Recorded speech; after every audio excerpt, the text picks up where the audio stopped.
Hello and welcome to Just Have a Think. Right now in Katowice in Poland, scientists, diplomats, politicians and lawyers from 196 nations are thrashing out the policies and procedures that they're going to need to implement in order to accelerate the changes we need to make to keep global temperature rises to no more than 2 degrees above pre-industrial levels throughout the course of this century. Now, I've been talking to a couple of colleagues, one from the Green Party in the UK and one from a non-governmental organisation called Plant for the Planet in Germany, both of whom are attending the event. If all goes well, we'll be receiving some video blogs directly from the event throughout the course of next week, which we'll either put out on a daily basis or possibly edit into a single programme for next Sunday.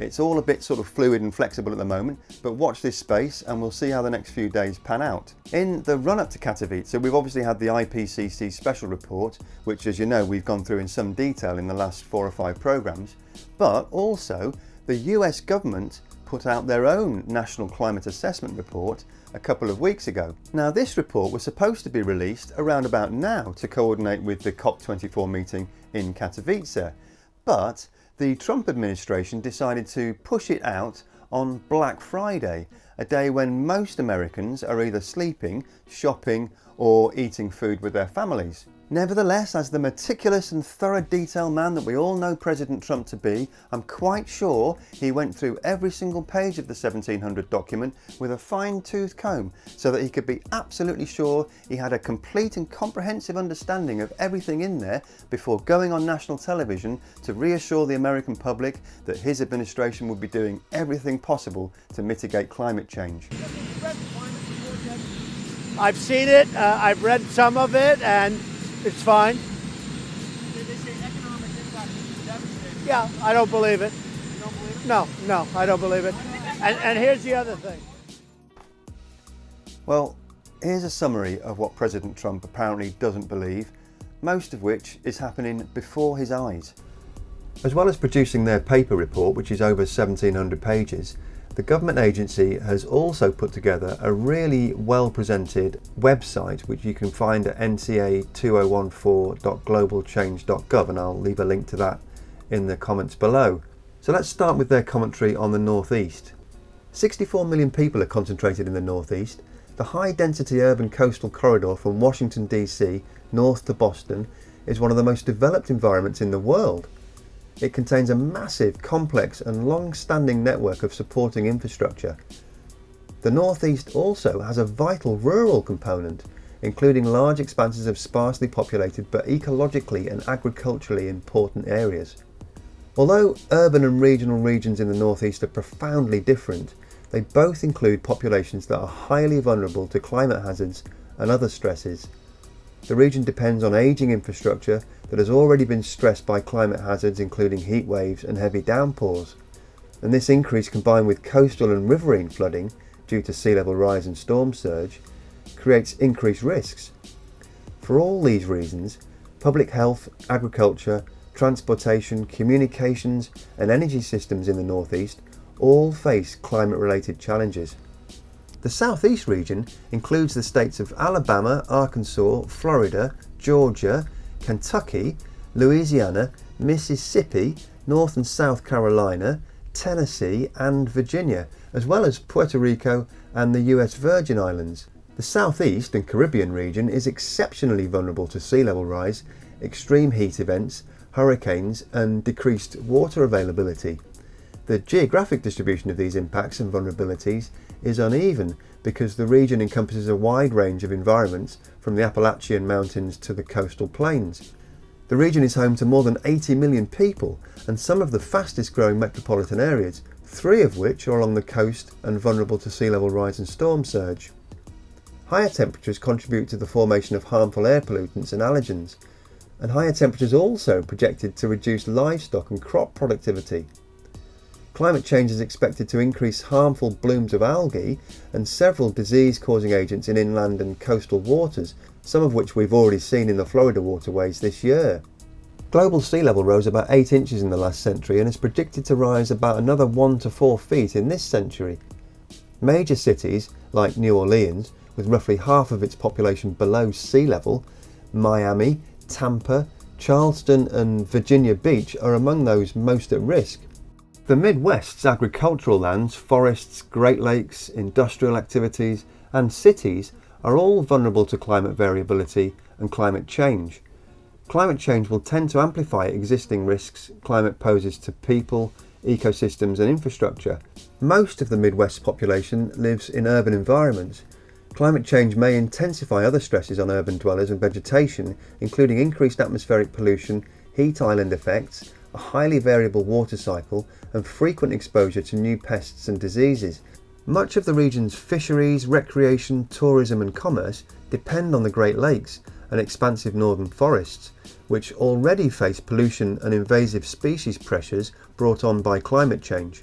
The Great Plains region includes Kansas, Montana, Nebraska, North Dakota, Oklahoma, South Dakota, Texas, and Wyoming. The Great Plains is a diverse region where climate is woven into the fabric of life. Daily, monthly, and yearly variations in the weather can be dramatic and challenging. The region experiences multiple climate and weather hazards, including floods, droughts, severe storms, tornadoes, hurricanes, and winter storms. The people of the Great Plains historically have adapted to this challenging climate, although projections suggest more frequent and more intense droughts, heavy downpours and heat waves. The trend toward more dry days and higher temperatures across the southern plains will increase evaporation, decrease water supplies, reduce electricity transmission capacity and increase cooling demands. These changes will add stress to limited water resources and affect management choices related to irrigation, municipal use and energy generation. The Southwest includes Arizona, California, Colorado, Nevada, New Mexico and Utah. The Southwest is the hottest and driest region in the US, where the availability of water has defined its landscapes, history of human settlement and modern economy. Increased heat and changes to rain and snowpack will send ripple effects throughout the region, affecting 56 million people, a population expected to increase to 94 million by 2050. Severe and sustained drought will stress the water resources already overutilised in many areas, forcing increased competition among farmers, energy producers, urban dwellers and ecosystems for the region's most precious resource. Climate-related challenges also include risks to critical port cities which handle half of the nation's incoming shipping containers. The region's rich diversity of plant and animal species will be increasingly stressed.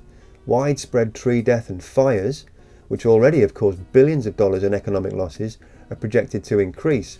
Tourism and recreation also face climate change challenges, including reduced stream flow and shorter snow seasons, influencing everything from the ski industry to lake and river recreation. The Northwest region includes Idaho, Oregon and Washington. Seasonal water patterns shape the life cycles of the region's flora and fauna, including iconic salmon and steelhead and forested ecosystems. Observed regional warming has been linked to changes in the timing and amount of water availability in basins, with significant snowmelt contributions to stream flow. By 2050, snowmelt is projected to shift 3 to 4 weeks earlier than the last century's average, and summer flows are projected to be substantially lower. Over the past 60 years, Alaska has warmed more than twice as rapidly as the rest of the US, with average annual air temperature increasing by 3 degrees Fahrenheit and average winter temperature by 6 degrees Fahrenheit, with substantial year-to-year and regional variability. Alaska's warming involves more extremely hot days and fewer extremely cold days. Because of its cold adaptive features and rapid warming, climate change impacts on Alaska are already pronounced, including earlier spring snowmelt, reduced sea ice, widespread glacier retreat, warmer permafrost, drier landscapes, and more extensive insect outbreaks and wildfire. The Hawaii and US affiliated Pacific Islands include the states of Hawaii, the Commonwealth of the Northern Mariana Islands, the Federated States of Micronesia, the Republic of the Marshall Islands, the Republic of Palau, the Territory of American Samoa, and the Territory of Guam. Rising air and ocean temperatures, shifting rainfall patterns, changing frequencies and intensities of storms and drought, decreasing stream flows, rising sea levels, and changing ocean chemistry will threaten the sustainability of globally important and diverse ecosystems on land and in the oceans, as well as local communities, livelihoods and cultures. On most islands, increased temperatures coupled with decreased rainfall and increased drought will reduce the amount of fresh water available for drinking and crop irrigation. Rising sea levels will escalate the threat to coastal structures and property, groundwater reservoirs, harbour operations, airports, wastewater systems, shallow coral reefs, seagrass beds, intertidal flats and mangrove forests, and other social, economic and natural resources. More than 95% of US land area is classified as rural, but is home to just 19% of the population. Rural areas provide natural resources that much of the rest of the US depends on for food, energy, water, forests, recreation, national character and quality of life. This animated chart shows the variability of population in all the rural areas of the United States of America, with the red sections growing at above the US average rate and these grey sections at about the same as the US average, but all these blue areas are losing population compared to the US average. Urban areas that depend on goods and services from rural areas will also be affected by climate change driven impacts across the countryside.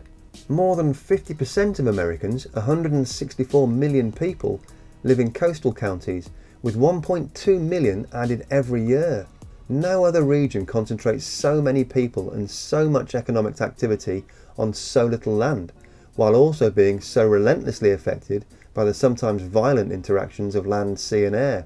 Humans have heavily altered the coastal environment through development, changes in land use and over-exploitation of resources. Now, the changing climate is imposing additional stresses, making life on the coast more challenging. Nearly 6,000 square miles and more than $1 trillion of property and structures are at risk of inundation from sea level rise of 2 feet above current sea level, which could be reached by 2050 under a high rate of sea level rise, by 2070 assuming a lower rate of rise, and sooner in areas of rapid land subsidence. Roughly half of the vulnerable property value is located in Florida. I would really urge you to have a good scan around this website. It's got loads and loads of categories. Just about anything you want to know about changes in the US climate is included here, and it's done in a very, very user-friendly way, so it's well worth a look. And that website again, nca2014.globalchange.gov, and that link will be left in the comments section below. That's it for now though. As I mentioned earlier, next week's all about the COP24 meeting in Katowice that's ongoing at the moment, hopefully with some daily blogs or possibly an edited programme for next Sunday.